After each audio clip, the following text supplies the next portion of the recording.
Governor সাহেব আছে, উনি ওনার স্ট্যাটিস দেখলে বুঝবেন যে 2008 সালে যে ফরেন ডাইরেক্ট ইনভেস্টমেন্ট এসেছিল দেশে, 2009 সালে টেলিকম ইনভেস্টমেন্ট সেটা আসেনি। ইভেনচুয়ালি এটা কিন্তু আলজেরিয়া বা পাকিস্তান বা ইন্ডিয়াতে চলে যাচ্ছে।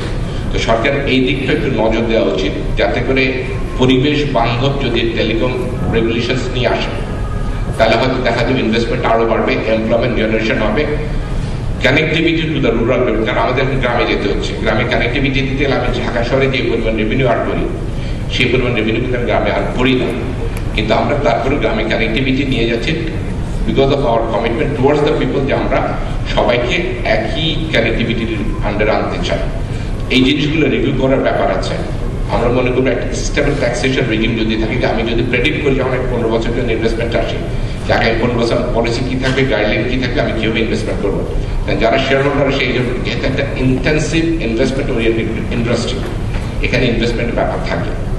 ওই কমফোর্টটা তাদেরকে দিতে হবে, টেলিনর বলি, ওরাসকম বলি বা আপনার এই এয়ারটেল বলি যারা এসছে, যে so that they will invest in Bangladesh, they will not go in Sri Lanka or in Pakistan or somewhere else. এই জিনিসটা সরকার একটু দৃষ্টি দেওয়ার দরকার আছে। ইভেনচুয়ালি আমি যেটা এন্ড অফ দ্য ইয়েতে বলতে চাই যে উই আর দেয়ার, আমরা ডেফিনেটলি বাংলাদেশের সন্ধান আমরা চেষ্টা করছি জনগণের দোরগোড়ায় এই সার্ভিসগুলো নিয়ে যেতে। সরকারের সাহায্য পাচ্ছি আমরা, অ্যাজ একটা মোবাইল অপারেটর আমরা সরকারের সাথে বহুবার বসেছি, মাননীয় টেলিকম সেক্রেটারির সাথে, বিটিআরসি চেয়ারম্যানের সাথে, গভর্নর সাহেবের সাথে আমরা বসেছি, দে আর লিসেনিং টু আস। কিন্তু এটা যদি আরেকটু ফ্যাসিলিটেট করা যায়, যখন পলিসি নিয়ে এগুলো করা হয়, আমাদের সাথে যদি আরেকটু বসে, যদি আমাদের রিকমেন্ডেশনসগুলো শোনে। দু একটা ইস্যু আছে এখানে প্ল্যাটফর্মে আমার আনতে চাই না, regarding telecom act and others, এগুলো যদি গভর্নমেন্ট রিভিউ করে, আমার মনে হয় ফার্দার ইনভেস্টমেন্ট করা সম্ভব, আর ফার্দার জনগণের দোরগোড়ায় এই সার্ভিসগুলো নিয়ে যাওয়া সম্ভব, যাতে করে আমরা এই বাংলাদেশের সন্তানদের পরবর্তীতে এই সুযোগটা পাবো এবং এই সার্ভিসের মাধ্যমে এডুকেশনাল ব্যারিয়ার, ডিজিটাল ডিভাইডের যে ব্যারিয়ার, ফাইন্যান্সিয়াল ট্রানজাকশনের যে ব্যারিয়ার, এগুলো আমরা ওভারকাম করে আসতে পারবো। ধন্যবাদ।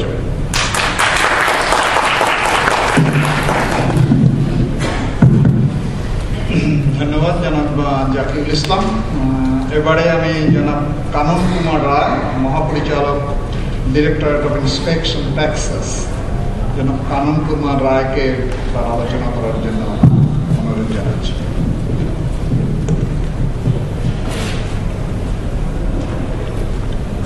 ধন্যবাদ। M governance embracing the new mobile paradigm service delivery শীর্ষক আজকের এই সেমিনারের সম্মানিত সভাপতি, সম্মানিত প্রধান অতিথি, সম্মানিত আলোচকবৃন্দ এবং উপস্থিত সম্মানিত সুধীমণ্ডলী, আমি প্রথমেই জনাব আসিফ সালেহকে ধন্যবাদ জানাতে চাই তার এই চমৎকার প্রেজেন্টেশনের জন্য, এবং যে কি নোট পেপারটি তিনি উপস্থাপন করেছেন যথেষ্ট তথ্য সমৃদ্ধ, এবং তার ভিতরে উনি চেষ্টা করেছেন বাংলাদেশে মোবাইল সার্ভিস ডেলিভারির সম্ভাবনাগুলো কিভাবে এক্সপ্লয়েট করা যায়, এক্সপ্লোর করা যায়, সে সবগুলোই প্রায় উনি কাভার করেছেন। এবং আমার বক্তব্যটা ঠিক একটু ভিন্নধর্মী হবে। আমি ওনার পেপারটাকে একটু সাপ্লিমেন্ট করার চেষ্টা করব, এবং যেহেতু আমি রেভিনিউ ডিপার্টমেন্টের মানুষ, সেই জন্য আমি রেভিনিউ ডিপার্টমেন্টে এই মোবাইল সার্ভিসের কি কি সুযোগ আছে, কোথায় কোথায় স্কোপ আছে, সেগুলো আমি একটু জাস্ট টাচ করে যাব। আমি প্রথমেই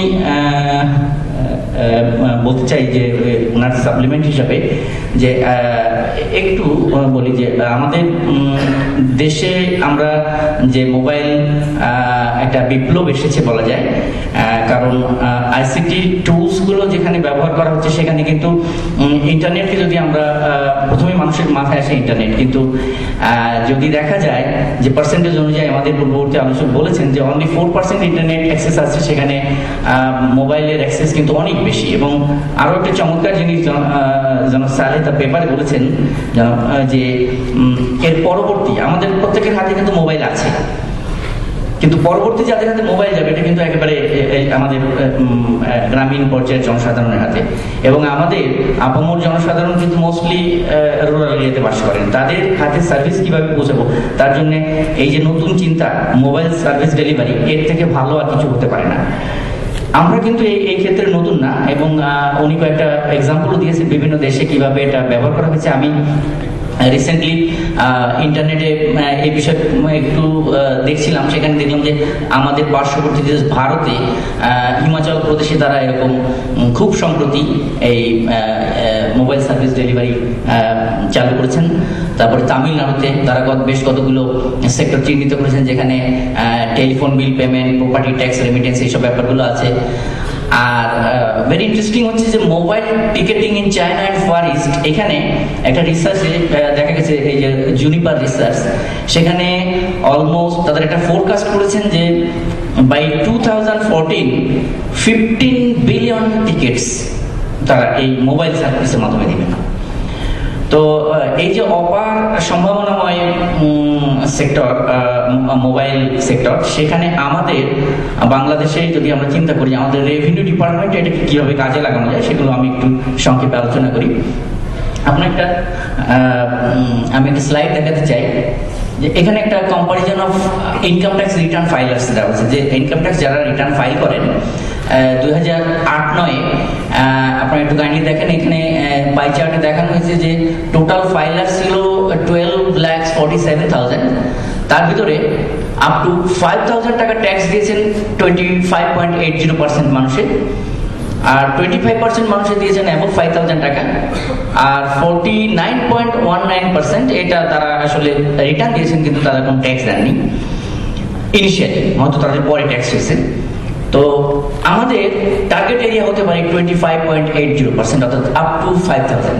নর্মালি আমাদের বর্তমানে চালু আছে যে 5,000 টাকা পর্যন্ত যারা ট্যাক্স দেন তাদের ক্ষেত্রে আমরা চালান অ্যাকসেপ্ট করি, কিন্তু 5,000 টাকার উপরে গেলে উই প্রিফার পে অর্ডার্স। তো এই সেক্টরটা, এই যে জনগোষ্ঠীটা, তারা কিন্তু খুব সহজে মোবাইলের মাধ্যমে যদি ট্যাক্সটা পেমেন্ট করতে পারেন তাহলে কিন্তু তাদের খুব আমার মনে হয় যে এটা একটা বিশাল সংখ্যা হবে রেভিনিউর ক্ষেত্রে।